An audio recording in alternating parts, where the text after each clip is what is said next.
আসসালামু আলাইকুম ভাই বোনেরা, সবাই তো আপনারা ভালো আছেন। আমি আজকে ভিডিওতে আসছি।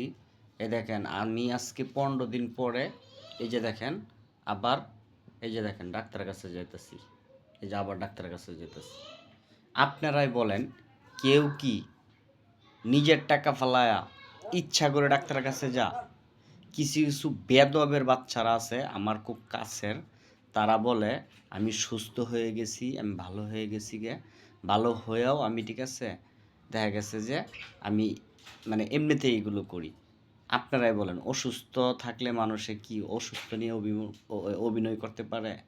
এই দেখেন আমার পরিস্থিতিটা দেখেন, এই যে দেখেন আমার ঘাড়ের অবস্থাটা দেখেন কত বড় হইয়া ফুলে রয়েছে, আপনারা দেখেন। এটা এটা আজকে 15 দিন যাবৎ। তো ডাক্তার বসে না বিদেই ঢাকা প্রতিদিন তো আর যাওয়া সম্ভব না। এই জন্য কালকে ফোন দিছি, আজকে বসবে। এই যে এখন বাজে 5টা, এখন আমি রওনা দিব। বিকালবেলা ডাক্তার বসে, এখন যাব।